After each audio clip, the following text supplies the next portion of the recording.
여러분 안녕하십니까? 주님께서 또 하루에 행복하고 복된 날을 주셨습니다. 오늘 또 아침 일찍부터 당일 체험 프로그램에 오신 우리 이쪽에 두 분이신가요? 잠깐만 좀 일어나시기 바랍니다. 그러시고 또 이쪽에는 또 우리 윤난호 사모님 옆에 우리 남편 되시는 분이시죠? 우리 선생님 좀 일어나시기 바랍니다. 우리 세 분에게 하나님의 축복과 가호하심이 함께하시기를 간절히 바라는 큰 박수 한번 주시기 바랍니다. 고맙습니다. 이제 앉으셔도 되겠습니다. 감사합니다. 이제 아침 일찍 오시는 분들이 더 늘어나는 것 같습니다. 그래서 이제 조금 있으면 일찍 안 오면 자리가 없은 날이 올 것 같습니다. 우리 여사님 기도하실 때 이제 여기 오신 것만으로 이미 기적이 시작되었다 그렇게 말씀하셨는데 정말 기적 중에 기적은 우리가 예수님을 영접하는 것입니다. 그리고 또 그뿐만 아니라 우리 마음속에 구원의 경험이 일어나는 것입니다. 이제 오늘 제가 여러분과 함께 나눌 말씀은 보라 세상 죄를 지고 가는 하나님의 어린 양이로다. 요한이 말한 것입니다. 세상 죄를 지고 가는 하나님의 어린 양을 보라. 그런데 우리가 성경을 보면 참 이 놀라운 역사가 이 십자가에서 시작이 됐어요. 특별히 예수님께서 돌아가실 때 두 강도 사이에서 돌아가셨어요. 참 의미가 깊습니다. 그 당시에 십자가형은 가장 극악한 사람들을 처형하는 가장 고통스럽게 고안된 처형 방법이었어요.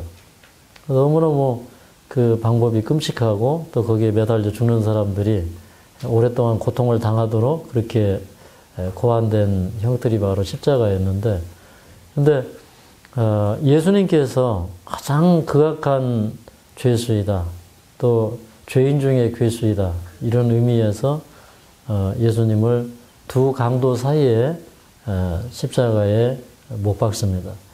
근데 가만히 생각을 해보면 오늘날도 예수님은 이렇게 두 강도 사이에 계시지 않나 이런 생각을 합니다.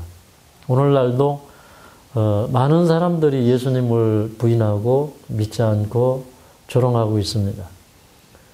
그런데 어쩌면 예수님을 믿는 사람들이 더 많이 예수님을 조롱하고 모욕하는지 모르겠어요.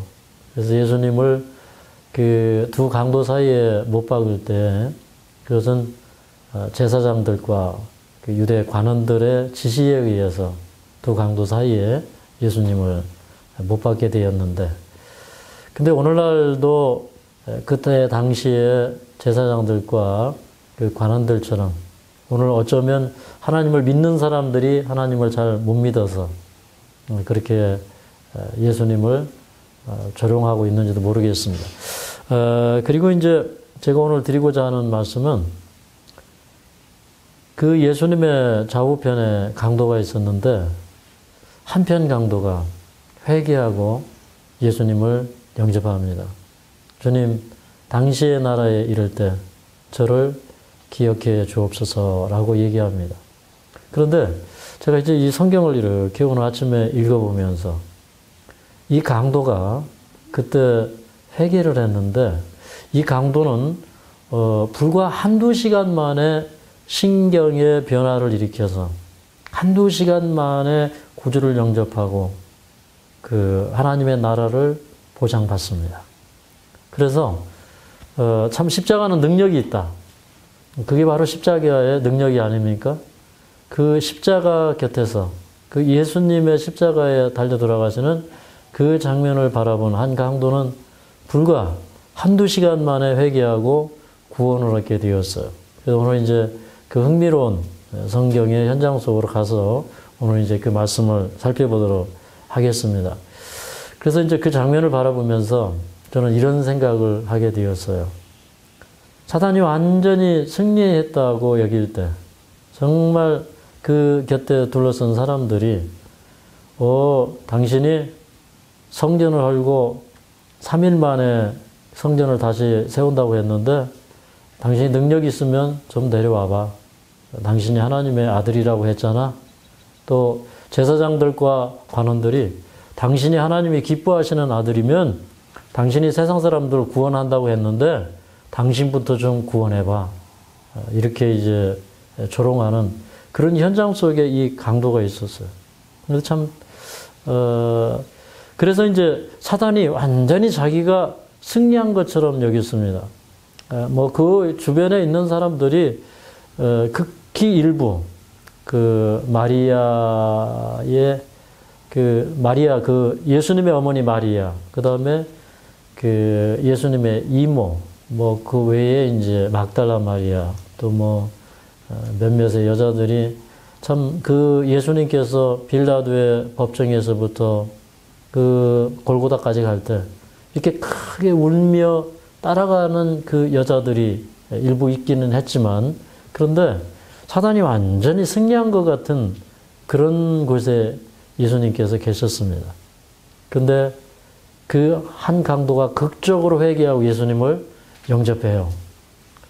그래서 이제 사단이 승리하였다고 여기는 그 순간에 이게 이 구원의 역사에 도미노가 일어나기 시작한 겁니다.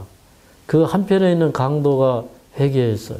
그리고 그 십자가에서 그 예수님이 운명하시는 것을 보면서 우리 누가복음 23장에 보면 한 로마의 백부장이 그는 진실로 의인이었도다 이렇게 얘기합니다. 근데 아마 그 사람도 회개하고 구원받지 않았을까 그런 생각을 해봅니다. 그래서 그 십자가에서부터 이 구원의 도미노, 구원의 쓰나미가 시작이 된 거예요. 그런데 그 구원의 역사가 지금도 세상에 계속 도미노 현상으로 일어나고 있어요. 수많은 사람들이 사단의 편에서 그 십자가를 보면서 예수님께로 돌아오고 있습니다. 참 감사한 일입니까? 그래서 우리가 사실은 가장 중요한 일은 그 십자가로 돌아가는 것이에요. 그날 많은 사람들이 그 십자가를 목격했죠. 많은 사람들이, 아니, 대부분의 사람들이 예수님을 비웃고 조롱하고 조소했지만, 그러나 훗날에 그 십자가를 생각하면서 회개하고 또 수많은 사람들이 예수님을 영접하고 돌아오게 되었습니다. 그래서 사실 우리는 종종 그 십자가 곁으로 나아가야 됩니다. 근데 이제 어떤 때는 우리 마음이 너무 준비되지 않아서 그 십자가 곁에 갈 수가 없어요. 사실 그 예수님의 겟세마네 동산의 십자가의 현장을 우리가 살펴보기 위해서는 우리 마음에 준비가 필요합니다. 그래서 우리가 정말 그 예수님께서 우리를 위하여 치르신 그 구속의 희생, 그리고 그 십자가가 나를 구원했다고 하는 사실을 우리에게 적용시키려고 하는 그 마음 가지면 참으로 유별나야 됩니다. 참 남달라야 돼요. 그리고 정말 그 십자가에서 나의 옛 생계가 죽고 다시 살기를 바라는 그런 간절한 심령으로 그 겟세마네 동산에 다녀오면 우리는 완전히 거듭난 생애를 살 수가 있습니다. 오늘 그 누가복음 23장에 있는 말씀을 먼저 살펴보도록 하겠습니다. 누가복음 23장. 누가복음 23장 39절부터 43절까지입니다.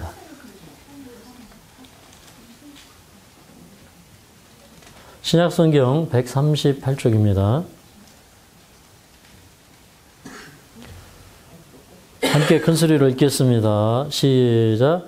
달린 행악자 중 하나는 비방하여 가로되 내가 그리스도가 아니냐 너와 우리를 구원하라 하되 하나는 그 사람을 꾸짖어 가로되 내가 동일한 정죄를 받고서도 하나님을 두려워 아니하느냐 우리는 우리의 행한 일에 상당한 보응을 받는 것이니 이에 당연하거니와 이 사람의 행한 것은 옳지 아니한 것이 없느니라 하고 가로되 예수여 당신의 나라에 임하실 때 나를 생각하소서 하니 예수께서 이르시되 내가 진실로 내게 이르노니 오늘 내가 나와 함께 낙원에 있으리라 하시니라. 여기 이제 한편 강도가 자기 동료를 꾸짖고 내가 동일한 정죄를 받고서도 그런 소리를 하느냐. 그러면서 이제 예수님에게 당신의 나라에 이를 때 나를 기억하소서라고 부탁하는 그런 장면이에요. 근데 이 말씀을 이렇게 보다가 우리가 마태복음 27장 44절에 보면 여기 참 이상한 얘기가 기록되었어요. 마태복음 27장 44절로 돌아가겠습니다. 이게 누가복음 지금 펴신 데는 책갈피를 해놓으시고 마태복음 27장으로 가겠습니다. 자, 44절을 읽겠습니다. 마태복음 27장 44절. 자, 함께 읽겠습니다. 시작. 함께 십자가에 못 박힌 강도들도 이와 같이 욕하더라. 여기 보니까 함께 십자가에 못 박힌 강도들도 이와 같이 욕하더라 그랬어요. 그러니까 이 예수님의 한편 강도, 구원받은 한편 강도도 조금 전에는 예수님을 욕했어요. 그래서 여기 뭐라고 그랬냐면 이와 같이 욕하더라 그랬어요. 그러니까 이와 같이 욕하는 게 무슨 내용인지 우리가 좀 살펴봐야 되겠죠. 조금 전에는 이 강도가 예수님을 비난하고 욕하는 일을 했어요.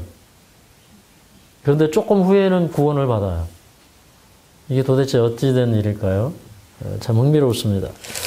우리 그러면 이와 같이 욕했다 했을 때 그 이와 같이가 뭔가, 여기 이제 38절부터 앞장으로 넘겨서 같은 장 38절부터 보면 이제 예수님께서 십자가의 강도 둘과 함께 못 박히실 때 한 강도는 우편에 한 강도는 좌편에 있습니다. 그런데 39절에 보니까 지나가는 자들이 머리를 흔들면서 예수님을 조롱하고 비난합니다. 한번 생각을 해보세요. 그 지나가는 백성들이 머리를 흔들면서 조롱하면서 40절에 보면 당신이 성전을 헐고 사흘 만에 짓는다고 했지? 당신이 하나님의 아들이야? 당신이 하나님의 아들이거든. 그 성전을 사흘 만에 허물고 짓는 그 능력으로 당신을 구원하고 십자가에서 내려와 봐. 이렇게 조롱을 합니다. 마치 이렇게 강아지 묶어놓고 조롱하듯이 그렇게 그 십자가에 달려있는 예수님을 조롱합니다. 근데 41절에 보니까 그와 같이 제사장들도 대제사장들도 서기관들과 장로들과 함께 희롱하여 가로되 저가 남은 구원하였으되 자기는 구원할 수 없도다. 저가 이스라엘의 왕이로다. 지금 십자가에서 내려올지어다. 그러면 우리가 믿겠노라. 이거 뭐 예수님을 볼모로 딱 잡아놓고 여기 보면 대제사장, 그 다음에 서기관들, 그 다음에 장로들, 이런 사람들이 아니 저 사람이 다른 사람을 구원을 하더니 자기는 구원할 수 없나 봐. 저런 사람이 이스라엘의 왕이라고?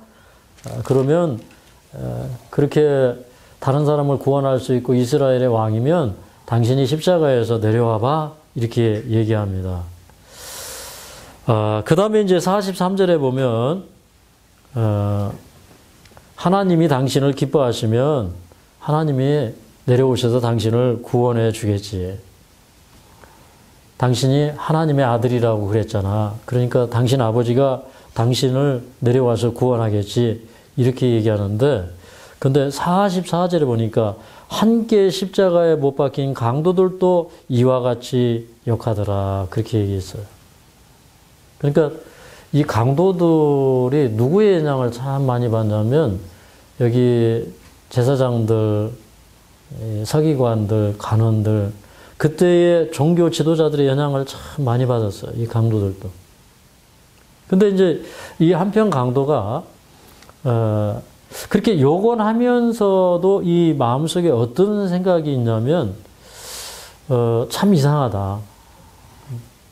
예수님은 어떻게 저런 모욕을 당하면서도 어떻게 그 다른 사람을 이렇게 동정하시고 그들을 원망하지 아니하시고 어떻게 저렇게 견디시고 어떻게 저렇게 순결하고 거룩하실까 이런 생각을 하는 거예요. 그래서 이제 방금 전까지만 해도 이렇게 이 욕하던 강도가 다시 한번 누가복음 23절로 돌아가 보면 23장으로 돌아가 보면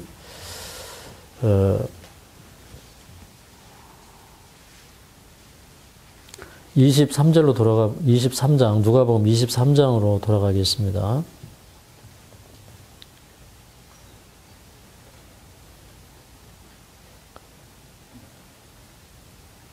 자, 23장 우리가 39절부터 읽었는데요.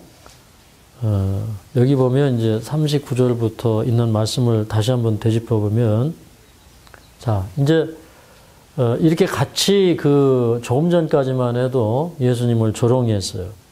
근데 이 39절에 보면 자기 동료가 이제 또 비방을 합니다. 내가 그리스도가 아니냐? 너와 우리를 구원하라. 이렇게 얘기를 해요. 내가 그리스도가 아니냐. 근데 이 사람이 갑자기 태도를 바꿔가지고 뭐라고 그러냐면, 그 사람을 꾸짖으면서 하는 얘기가, 내가 동일한 정죄를 받고서도 하나님을 두려워 아니하느냐, 이렇게 얘기해요. 그러니까 여기 동일한 정죄를 받았다는 건 뭐예요? 당신하고 나하고 이 나쁜 짓을 하고 사람들을 죽이고 아주 극악한 죄를 지어서 이렇게 지금 정죄를 받고 있지 않느냐. 그런데 이 정죄의 의미를 깨닫지 못하고 당신이 어떻게 그리스도를 비난할 수 있느냐. 이제 이렇게 얘기를 합니다. 근데 이제 강도의 입장으로 돌아가서 우리가 다시 한번 생각을 해보고 이제 추론을 해보는 것입니다. 어떻게 이 강도가 회개하게 되었나. 근데 이 강도들과 함께 십자가에 못 박힐 때 예수님이 뭐라고 하셨냐면, 아버지여 저들을 용서하여 주옵소서. 저들은 자기들이 하는 짓을 알지 못합니다. 라고 이제 예수님께서 그들을 위해서 이제 용서하시고 기도하시는 그런 모습을 이 행악자가 보았고, 그 다음에 또 하나는 이제 이 빌라도가 이제 예수님을 신문을 했어요. 예수님을 신문을 했는데, 유대인들이 예수님을 고소할 때 세 가지 제목으로 고소를 했어요. 여기 이제 누가복음 23장 2절에 보면 이제 세 가지를 가지고 고소를 하는데, 첫 번째는 예수님이 백성들을 미혹한다는 거예요. 백성들을 선동한다는 선동죄로 고소했고, 그 다음에 두 번째는 그때 당시에 로마 황제 과이사에게 바칠 세금을 금했다는 거예요. 그러니까 유대 나라는 속국으로서 그것을 유대 나라의 지위를 이제 인정하는 거죠. 이 세금을 내므로. 근데 세금을 금지시켰다는 것입니다. 그 다음에 세 번째는 그리스도가 자칭 왕이고 그리스도다 했다 이 말이에요. 그러니까 예수님이 왕이라고 했다고 하는 것은 로마에 반역을 했다고 하는 의미예요. 그래서 이제 예수님의 제목을 최대한 크게 해서 아주 올가미에서 빠져나올 수 없는 그런 올가미로 예수님을 엮은 것입니다. 그래서 이제 그 문제를 가지고 이제 3절에 보면 이제 이 빌라도가 신문할 때 대제사장들과 관원들과 백성들을 불러 모아놓고 그 다음에 그것이 정말 사실인가 그들 앞에서 신문을 해요. 신문을 한 다음에 빌라도가 14절에 이렇게 얘기합니다. 내가 당신들이 보는 앞에서 사실을 확인해 봤는데, 근데 당신들이 고소한 사실에 대하여 나는 이 사람에게 죄를 찾지 못하였다 이렇게 얘기해요. 나는 이 사람에게서 죄를 찾지 못했다는 겁니다. 그러니까 우리 강도가 우리는 이렇게 우리가 행한 일에 상당한 보응을 받았고, 그리고 우리는 그런 걸로 인해서 이렇게 정죄를 받았지만 이 사람의 행한 일에는 잘못된 것이 없다는 것입니다. 이 사람은 죄가 없는 사람이라는 거예요. 이제 그 얘기는 뭐예요? 빌라도의 법정에서부터 우리가 봤다 이 말입니다. 내가 봤다 이 말이에요. 근데 이 빌라도가 신문을 할 때 자기가 그 현장에 있었는데 예수님은 그 빌라도도 죄를 찾지를 못했어요. 그 다음에 또 한 번 이제 그런 얘기를 할 때에 여기 22절에 보면 빌라도가 사실은 예수님을 십자가에 못 박게 내야 달라고 하고 막 이 군중들이 몰려와서 크게 소리를 지르고 아주 소동을 일으키고 할 때에 사실은 예수님 대신에 바라바를 내주고 예수님을 보호하려고 했어요. 이때 이제 뭐 6월절의 어떤 풍습 가운데 이제 이렇게 이런 풍습이 있었기 때문에 이제 바라바를 대신해서 예수님을 놓아주려고 했는데, 그런데 이제 이 백성들은 예수님을 십자가에 못 박고 바라바를 놓아달라고 이렇게 부르짖어요. 그래서 이제 그것을 진정시키기 위해서 여기 22절에 보면 빌라도가 세 번째 얘기를 합니다. 빌라도가 세 번째 말하되 이 사람이 무슨 악한 일을 하였느냐? 나는 그 죽일 죄를 찾지 못하였나니 때려서 놓으리라. 이렇게 얘기했어요. 그러니까 사실은 이제 첫 번째는 이 빌라도가 얘기할 때는 당신들이 그 고발한 그 고소 내용에 대하여 이 예수님이 죽을 짓을 한 것을 나는 못 찾았다. 이런 얘기였고, 그 다음에 이제 자꾸 재촉을 하니까 세 번째 얘기할 때는 좀 더 양심적인 얘기를 하는 겁니다. 그래서 나는 이 사람이 죽을 짓을 한 죄를 찾지 못하겠노라. 이렇게 얘기하는 거예요. 그래도 일단은 당신들이 고소했으니까 때려서 놓겠다. 그렇게 얘기하는데 워낙 사람들이 완강하게 이 예수님을 십자가에 못 박으라고 그러니까 이 빌라도가 그냥 예수님을 십자가에 넘겨주는 그런 모습을 이렇게 본 거예요. 근데 그런 모습들을 이렇게 이 강도가 지켜보면서, 야, 예수님은 죄가 없는 분인데, 그런 생각을 하는 겁니다. 그러면서 사실 이 바라바가 이제 오래전부터 예수님께 대하여 알았고, 또 예수님의 교훈을 들었고, 또 자기 마음도 예수님에게 이끌렸지만, 그런데 유대인들 또 제사장들 관원들의 그 예수님을 대적하고 적대시하는 그런 가르침과 그런 모습들을 보면서 사실은 이제 이 사람이 자기 양심에는 그렇지 않지만 거기에 계속 이렇게 쓸려다닌 거예요. 쓸려다닌 거예요. 네. 그래서 오늘날도 예수님을 믿고자 원하고 예수님을 알고자 원하는데, 근데 이렇게 그냥 친구 따라 강남 가고 사람들이 그냥 가는 대로 이렇게 쓸려다니는 사람들 있죠. 이 한편 강도가 그렇게 했어요. 그래서 조금 전까지만 해도 자기가 자기 마음속에는 계속해서 자기 양심에 어떤 호소가 있었지만, 그런데 자기 친구 따라서 그 주변의 사람들 따라서 자기가 죽어가는 마당에서도 같이 예수님을 조롱하고, 심지어 우리 마태복음에 금방 읽었지만 예수님을 욕했다 그랬어요. 근데 이제 그 마음에 급격한 변화가 와요. 근데 이제 이 본문을 이렇게 또 쭉 읽어보면 요한복음에 보면, 요한복음 19장에 보면 이제 그런 그 예수님이 이제 십자가에 달려 계시고, 그 다음에 이제 지나가는 사람들, 그 다음에 대제사장들, 서기관들, 이런 사람들이 이렇게 조롱하고 이렇게 하다가 나중에 이제 하나의 특이한 현상이 일어나는데, 이게 뭐냐면 그 예수님의 옷을 벗겨버려요. 예수님의. 그러니까 예수님을 발가벗겨버리는 거예요. 그 군병들이. 그 요한복음 19장에 보면 예수님을 발가벗겨요. 자, 우리 그 요한복음 19장으로 한번 가볼까요? 요한복음 19장. 자, 요한복음 19장 23절부터 있는 말씀 읽어보겠습니다. 23절부터. 시작. 군병들이 예수를 십자가에 못 박고 그의 옷을 취하여 네 깃에 나눠 각각 한 깃씩 얻고 속옷도 취하니 이 속옷은 호치 아니하고 위에서부터 통으로 짠 것이라. 군병들이 서로 말하되 이것을 찢지 말고 누가 얻나 제비 뽑자 하니, 이는 성경에 저희가 내 옷을 나누고 내 옷을 제비 뽑아 나이다 한 것을 응하게 하려 함이로라. 군병들은 이런 일을 하고. 자, 여기 보니까 그 군병들이 이제 예수님을 발가벗겨요. 발가벗긴 다음에 이제 예수님의 겉옷과 속옷을 제비 뽑아서 나눕니다. 그런데 속옷은 이제 통으로 되었다 그랬어요. 그러니까 그냥 예수님을 완전히 빨개 벗겨버린 거예요. 그 다음에 이제 그 겉옷을 이렇게 네 개로 나누었어요. 근데 아마 이것은 이제 두 건이 있죠.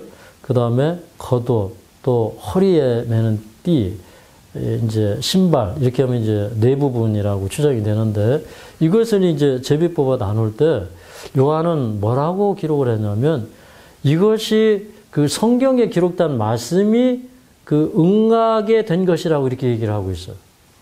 그럼 이게 성경에 어디에 기록되어 있을까요? 제자들이 이제 나중에 이것을 이제 요한이 기록을 했는데, 근데 이것을 성경이 이미 구약의 성경에 기록한 것이 응하게 하였다 그랬는데, 그럼 이거 어디에 기록되어 있나요?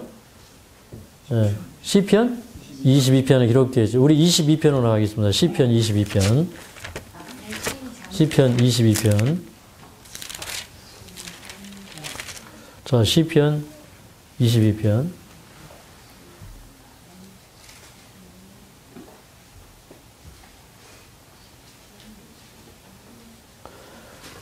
자, 16절부터 18절까지 읽어보겠습니다. 16절부터 18절까지. 16절부터 18절까지. 시작. 개들이 나를 애워쌌으며 악한 무리가 나를 둘러 내 수족을 찔렀나이다. 내가 내 모든 뼈를 셀 수 있나이다. 저희가 나를 주목하여 보고 내 겉옷을 나누며 속옷을 제비 뽑나이다. 여기 보니까 뭐라고 했어요? 내 겉옷을 나누며 속옷을 제비 뽑나이다. 이 말씀이 응하였다는 거예요. 그런데 이런 일이 일어나는 타이밍에 그 강도가 회개를 했어요. 성경을 연구해 보면. 저는 이걸 깨달았어요. 이 강도가 그때 예수님께서 메시아라고 하는 사실에 대해서 확실하게 깨달았는데, 그건 뭐냐면 예전에 예수님께서 자기가 이 세상에 왜 오셨는지 들었단 말이에요. 네. 그러면서 이 강도는 이제 그 시편 22편의 내용을 알고 있었을 가능성이 있습니다. 네. 그래서 여기 보니까 뭐 하는 거예요, 지금? 그 성경에 기록된 대로 되고 있는 거예요. 그래서 이 강도가 무엇을 보았냐면, 우리가 동일한 정지를 바꾸서도 우리가 어떻게 이 하나님의 아들을 비난할 수 있느냐? 우리는 우리가 지은 그 죄에 대해서 상당한 보응을 받았지만 이분은 죄가 없는 분이다 이 말이에요. 그 예수님을 볼 때 그는 드디어 깨달은 게 뭐냐면, 저분은 나를 용서하시고 나를 구원하실 수 있으신 분이고, 이분은 세상 죄를 지고 가는 시편 22편에 말한 그 메시아라는 사실을 이 강도가 드디어 깨달은 거예요. 그래서 급격하게 그 마음속에 변화가 이르러오는 겁니다. 그래서 이제 그런 것들을 더듬어서 예수님을 이렇게 보는데, 그 십자가에 자기를 못 박는 사람들을 향해서도 예수님께서 부르짖어 기도하시는데, 아버지 저들의 죄를 사하여 주옵소서. 저들은 자신들이 무슨 짓을 하는지 알지 못하나이다. 이렇게 기도할 때 이 강도의 마음속에 무슨 생각이 든 거예요? 이 예수님이 나를 위해서 처형당하시고 나 같은 사람을 대신해서 돌아가시고 계시는구나. 그러니 나를 용서해 주시고 구원해 주실 수 있구나. 그런 생각을 한 거예요. 네. 그러면서 자기의 죄는 지금 이 십자가에서 이렇게 처형당하고 죽는 그런 정도의 죄가 아니라는 거죠. 네. 저는 이제 뭐 이 강도의 마음을 잘 이렇게 읽고 설교하고 이런 게 뭐 쉬운 일은 아닙니다. 그런데 오늘 이제 이런 말씀을 이런 그 개연성에 대해서 좀 말씀을 드리는 것은, 분명한 것은 이제 예수님께서 십자가에 달린 시간이 오전 9시예요. 오전 9시. 근데 이 강도가 이제 십자가에 달려서 그 회개하기 전까지의 시간이 뭐냐면 그 12시 이전, 9시에서 12시에 일어난 시간이에요. 그리고 이 강도가 이제 그 예수님에게 자신을 구원해 달라고 요청을 한 다음에, 그 다음에 그 다음 절에 그 일어나는 이 사건이 뭐냐면 누가복음 23장 44절에 보면, 때가 제 6시쯤 되어 해가 빛을 잃고 온 땅에 어둠이 임하여 제 9시까지 계속하매. 그런데 그 다음에 이제 큰 어둠이 임해서 이 강도가 예수님을 쳐다볼 수도 없었어요. 그 예수님이 십자가에 달려 돌아가실 때 해가 이 예수님을 이렇게 바라볼 수가 없어서 빛을 잃었어요. 그리고 그 칠흑같이 어두운 그 밤 속에 이제 인간의 눈에는 보이지 아니하지만 거기에 하나님께서 와 계시고 천사들이 그 예수님의 십자가의 장면을 목격하고 있었던 것이 분명합니다. 그 광경이 그냥 이런 밤의 어둠이 아니라 하나님께서 그 어둠으로 덮으셔서 그런 것들을 보지 못하게 하셨어요. 그런데 중요한 것은 이 강도가 적어도 회개한 그 시간은 12시 이전에, 저는 한 11시 정도로 추정을 해봅니다. 그러면 이 강도는 사실은 2시간 사이에 그 심령의 변화가 일어나서 회개하고 구원받는 거예요. 그건 분명합니까? 예. 조금 전까지만 해도 예수님을 비방하고 욕했다고 하는 장면이 분명히 기록되어 있기 때문에 그렇습니다. 저는 이걸 보면서 이것은 하나의 십자가의 능력이다. 그리고 사람이 회개하고 구원받는 데는 그렇게 많은 시간이 걸리지 않는다. 다만 어떤 회개를 주님께서 간합하시는 거예요? 진심으로 하는 회개. 그죠? 그리고 자기의 모든 죄를 인정하는 그런 회개. 그리고 이 강도는 적어도 우리는 이렇게 십자가에 달리는 것이 당연하다는 거예요. 우리는 우리 죄값으로 돌아가지만 이분은 죄가 없는 분이 우리 같은 사람들을 구원하기 위해서 돌아가신다는 거예요. 그래서 이 강도는 뭐냐면 전적으로 자기의 잘못을 인정하고 시인하는 사람이에요.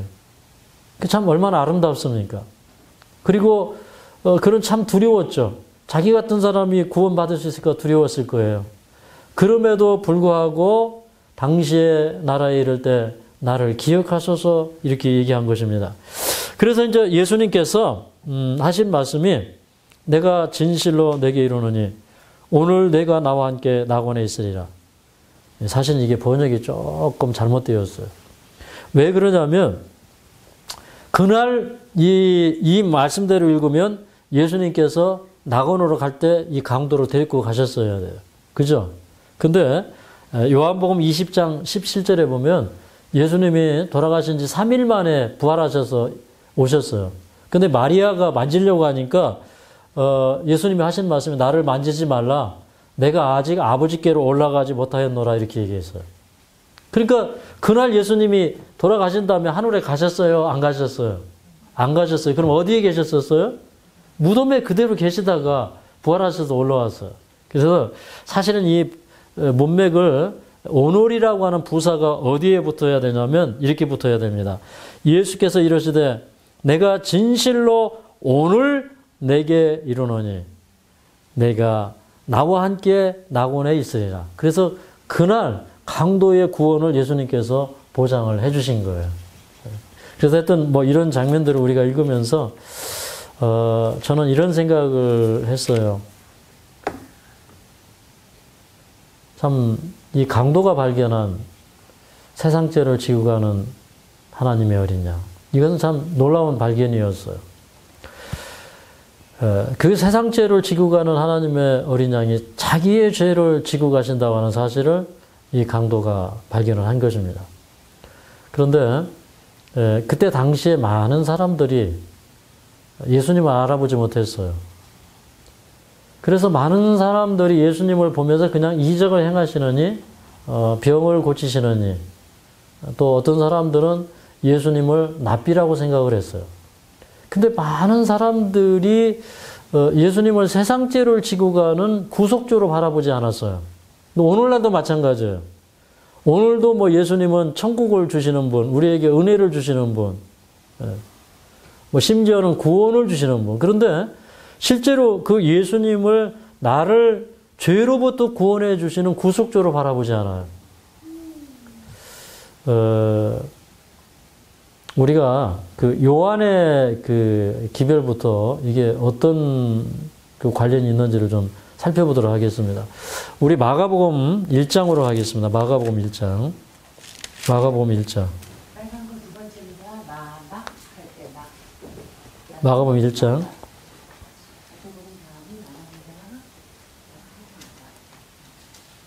자, 마가복음 1장 3절부터 8절까지 있는 말씀을 읽겠습니다. 마가복음 1장 3절부터 8절까지 있는 말씀입니다. 3절부터 8절까지.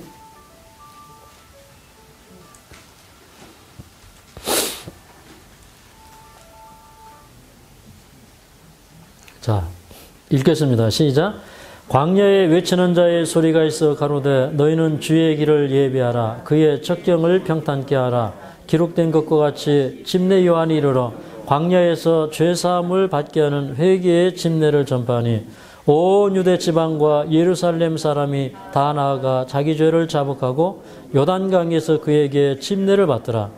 요한은 약대털을 입고 허리에 가죽띠를 띠고 메뚜기와 석청을 먹더라. 그가 전파하여 가로되 나보다 능력 많으신 이가 내 뒤에 오시나니 나는 굽혀 그의 신들매를 풀기도 감당치 못하겠노라. 나는 너희에게 물로 침례를 주었거니와 그는 성령으로 너희에게 침례를 주시리라. 자, 여기 있는 말씀을 보면 사실 이제 이 침례 요한의 마지막 핵심적인 기별이 뭐였냐면 이 침례 요한이 예수님보다 6개월 먼저 와서 그 메시아의 오심에 대하여 그 경고하고 메시아가 오실 것을 예비하는 그런 사역을 하게 했는데, 근데 이 침례 요한의 이 그 사역의 그 마지막 외침은 무엇이냐면 예수님을 보라, 세상 죄를 지고 가는 하나님의 어린 양이로다, 이렇게 얘기한 거예요. 그 예수님을 이 우리 죄를 위해서 돌아가시는 어린 양, 희생 제물로 제시한 것이 요한의 기별에 이제 어떻게 보면 굉장히 핵심적인 기별이에요. 근데 그 기별을 전파하기 위해서 침례 요한이 일어날 것을 이사야는 이미 오래전에 예언했는데, 이사야 40장에 보면 광야에서 외치는 자의 소리가 나타날 것을 얘기를 했어요. 그 외치는 자의 소리가 저 광야에서부터 시작이 되는 거예요. 네. 근데 여러분, 광야는 어떤 곳입니까? 광야는 세상 문화와 동떨어져 있는 곳이에요.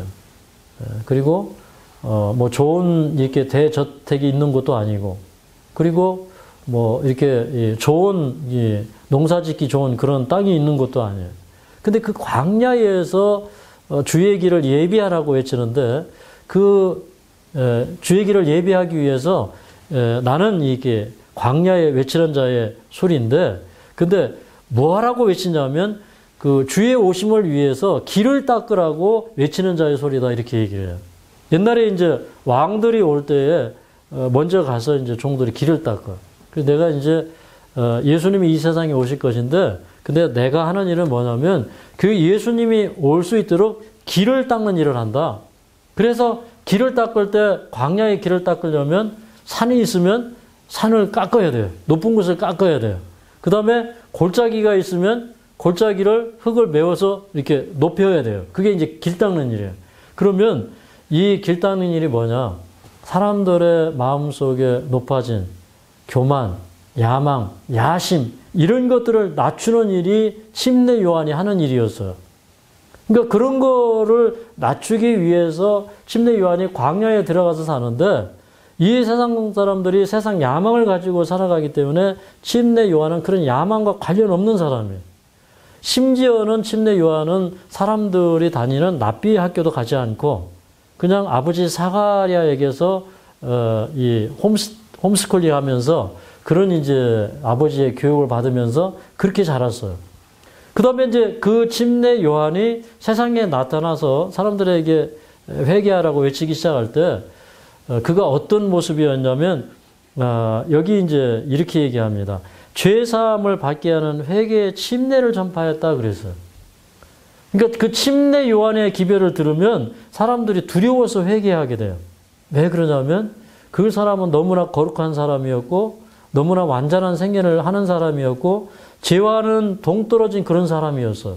그래서 그 침례 요한의 외양을 보니까 여기 뭐라고 기록되어 있냐면 6절에 요한은 약대 털을 입고 그랬어요. 그 다음에 허리에 가죽띠를 띠고 메뚜기와 석정을 먹더라 그랬어요. 여기 보니까 입고 먹는 게 달라요. 다른 사람하고. 네. 그게 예수님의 초림을 예비하는 침례 요한의 삶이었고, 이 침례 요한은 마지막에 예수님의 재림을 예비하는 사람들의 샘플이고 모델이에요. 네. 그래서 이제 마지막 재림을 준비하는 사람들은 이렇게 입고 먹는 게 틀려요. 근데 그때 당시에 그 천으로 된 이런 의복들은 굉장히 비싸요. 그러니까 가장 싼 옷이 뭐냐면 이렇게 짐승의 가죽을 벗겨가지고 입고 다니는 거예요. 그래서 이제 약대 털옷을 입고, 낙타 그 털옷을 입고, 그 다음에 허리에 가죽띠를 띠고 맥두기와 석청을 먹더라 그랬어요. 사실은 메뚜기라고 번역을 했지만 이 원어가 콩하고 비슷해서 이게 메뚜기라고 번역을 했는데 사실은 콩이에요. 석청은 뭐예요? 네, 꿀이에요. 그리고 콩하고 시골에 나는 꿀을 먹었어요. 양봉을 했어요. 이게 산속 깊은 곳에 살았다 이 말이에요. 산속 깊은 곳에 들어가야 양봉이 되죠. 여기 보니까 콩 농사는 잘 돼요. 여기도 좀 깊어가지고 농사 지기가 참 힘들어요. 그런데 일단 심어 놓았다 하면 참 맛있기는 합니다.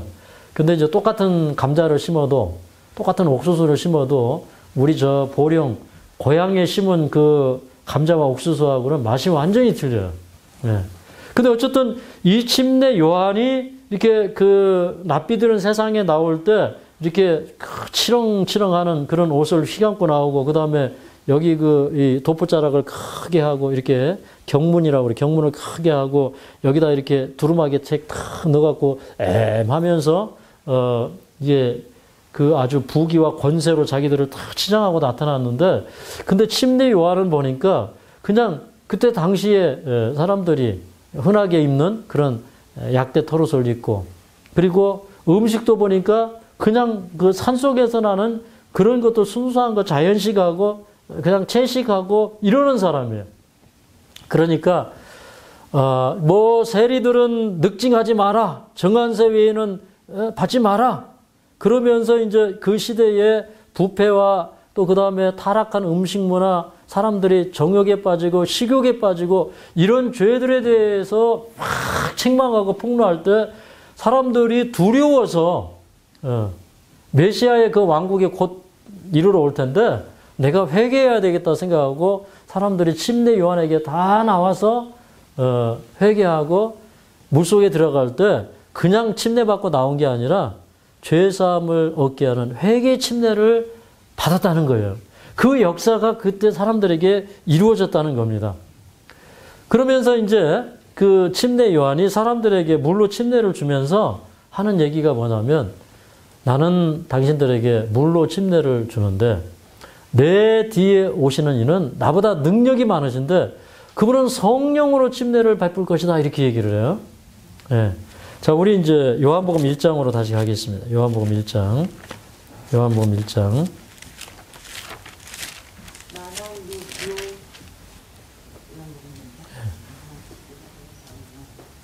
이제 이 침례 요한이 온 나라를 들끓게 하고, 그 다음에 그 당시에 뭐 헤롯 왕 같은 사람들도 그 헤롯이 요한을 볼 때 경건한 사람으로 알고 해하기를 두려워했다고 그랬어요.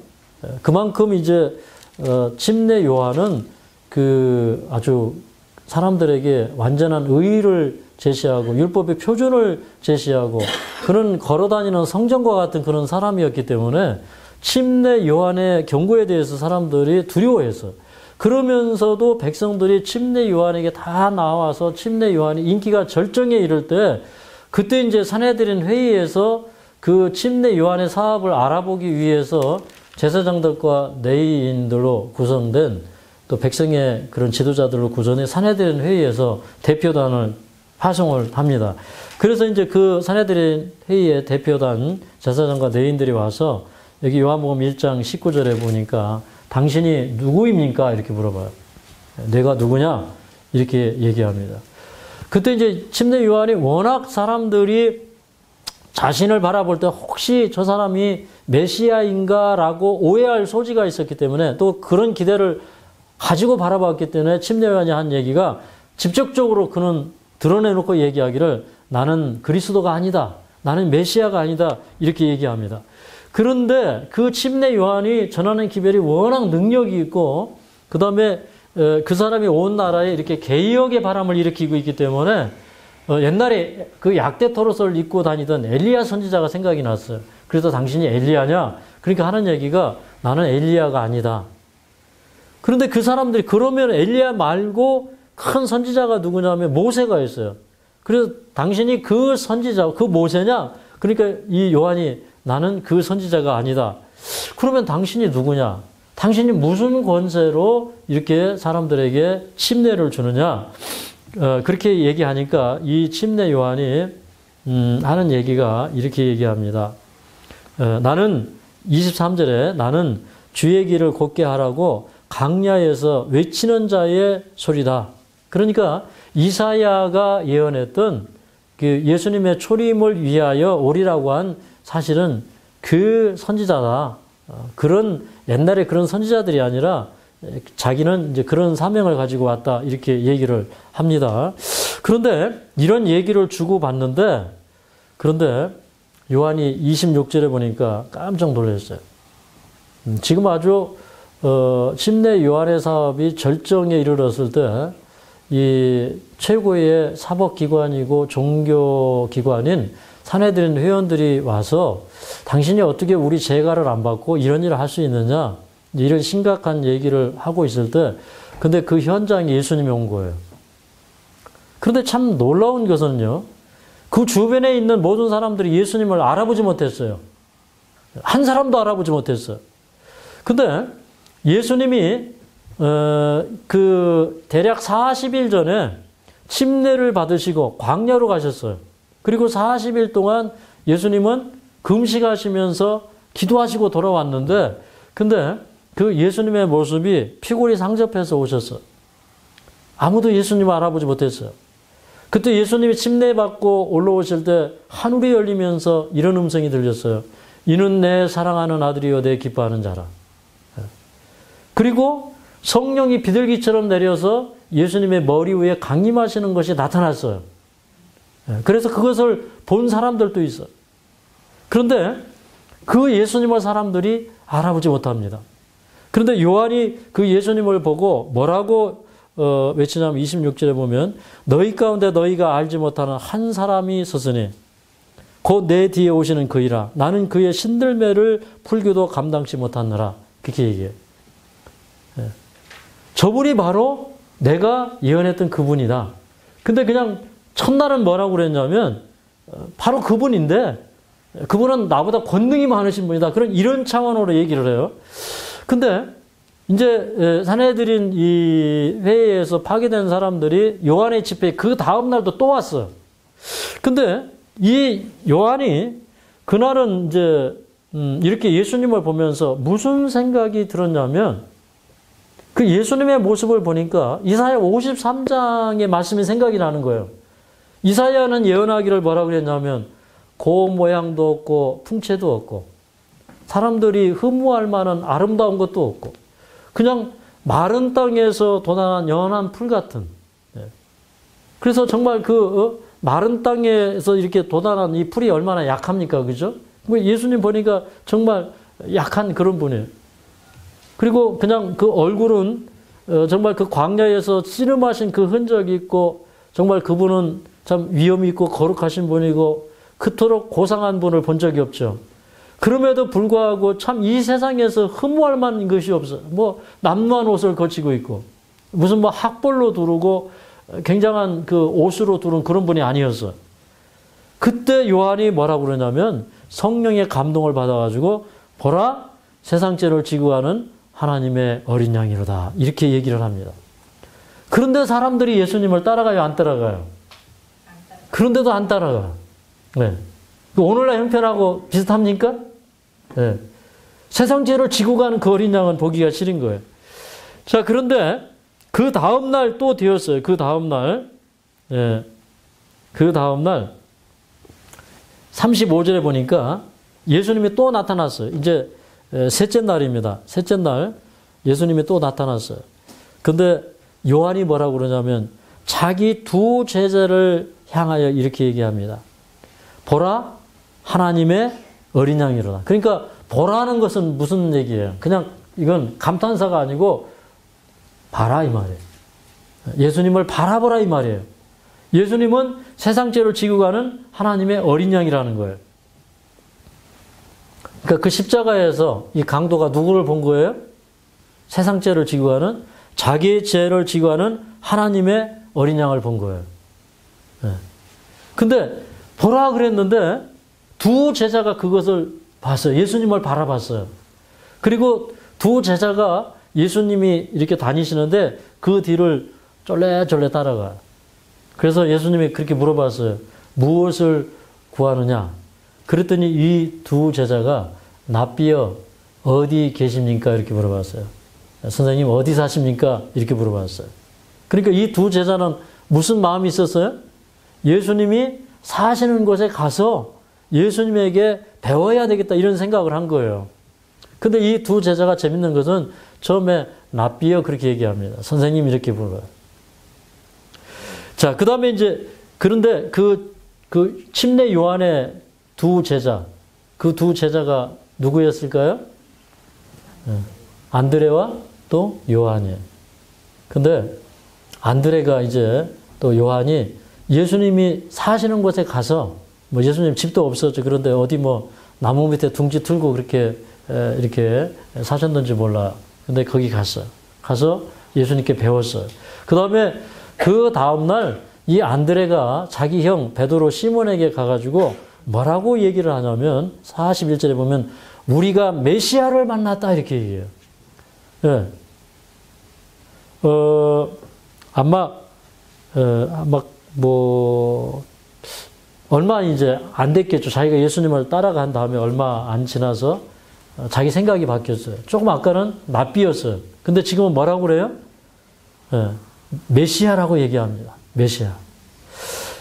그리고 이제 그 다음날 또 그 예수님이 빌립을 만나서 나를 따르라 했을 때 이제 빌립이 예수님을 따라갑니다.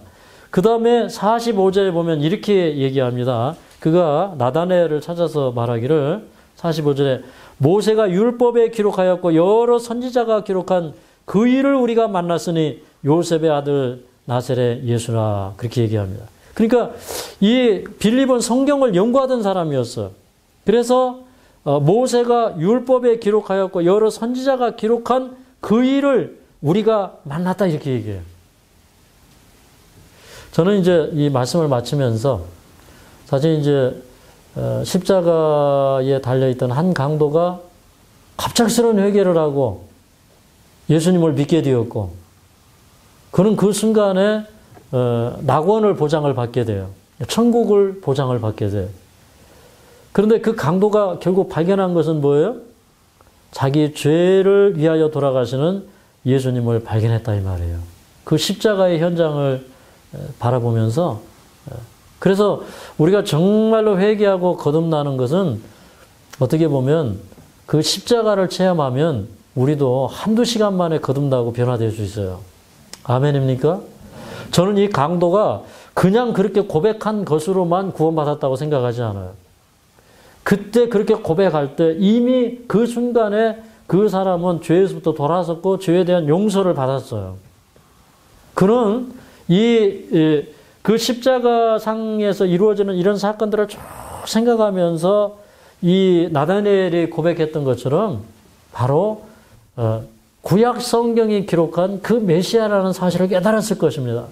그 군병들이 예수님의 옷을 벗기고 조롱하고 제비 뽑고 하는 그런 모습들을 보면서 뭘 발견했냐면 그때 당시에 그 큰 시대의 징조를 발견한 것이에요.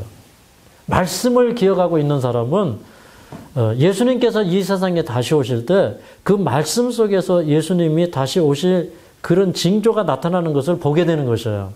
아멘입니까? 그래서 우리도 우리 삶 속에 나타나는 그런 징조들이 있어요. 그런 징조들을 보면서 우리는 회개해야 돼요. 또 말씀이 이루어지는 걸 볼 때 그 말씀에 확신하고 회개할 수 있어요. 그래서 항상 그 말씀이 깨달아질 때 역사가 일어났어요. 요한도 자기가 예수님의 오심을 위해서 증거하고 있었지만 근데 그 사역이 마칠 무렵에 가서야 예수님을 세상 죄를 지고 가는 하나님의 어린 양이라고 하는 사실을 알게 되었어. 이사야 40장에 자기 사명에 대해서 얘기한 걸 요한은 깨달았어요.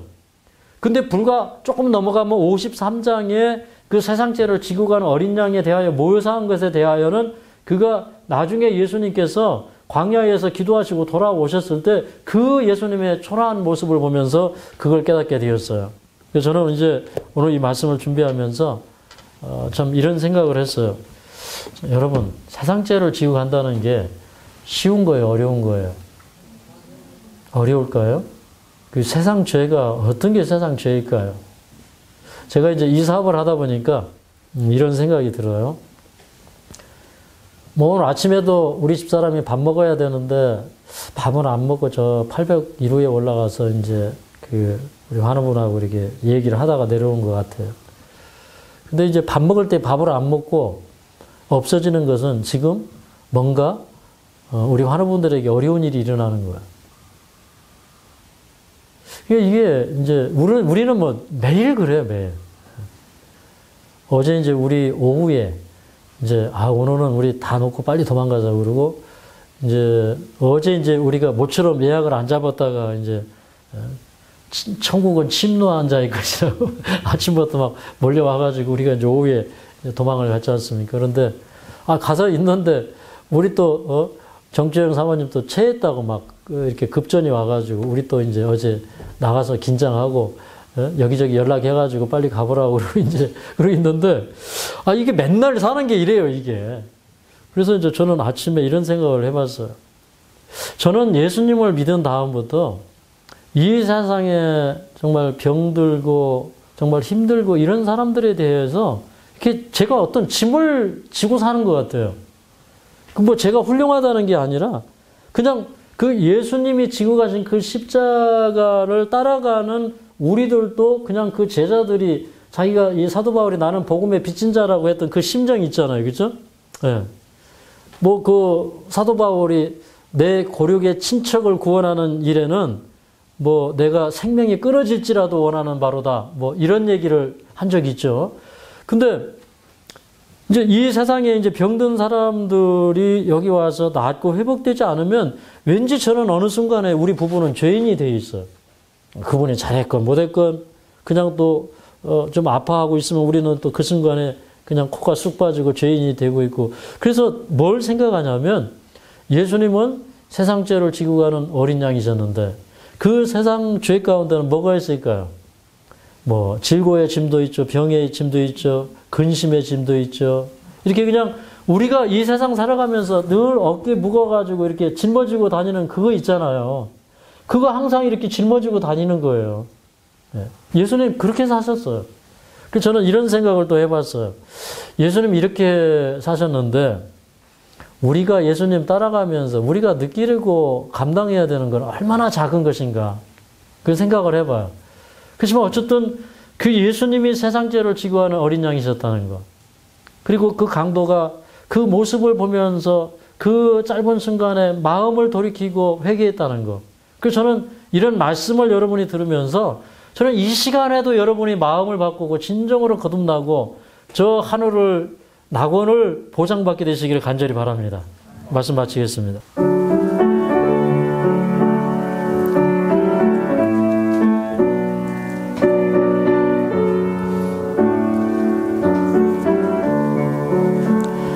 내 모든 시험 무거운 짐을 주 예수 앞에 아뢰이면 근심에 쌓인 날 돌아보사 내 근심 모두 맡으시네. 무거운 짐을 나 홀로 지고 견디다 못해 쓰러질 때 불쌍히 여겨 구원해 주리. 은혜의 주님 오직 예수. 내 모든 괴로움 닥치는 환난 주 예수 앞에 아뢰이며 주께서 친히 날 구해 주사 넓으신 사랑 베푸시네.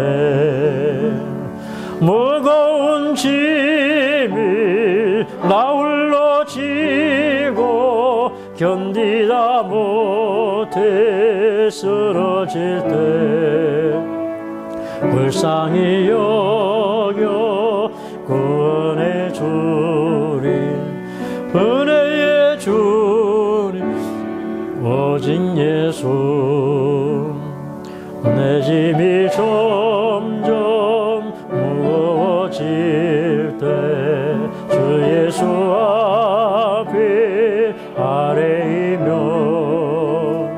주께서 친히 날 구해 주사 내 대신 짐을 져주시네 무거운 짐을 나 홀로 지고 견디다 못해 쓰러질 때 불쌍히 여겨 구원해 주리 은혜의 주님 오직 예수 마음의 시험 무서운 죄를 주 예수 앞에 아뢰이면 예수는 나의 능력이 되사 세상을 이길 힘주시네 무거운 짐을 나 홀로 지고 견디다 못해 쓰러질 때 불쌍히 여겨 구원해 주리 은혜의 주님 오직 예수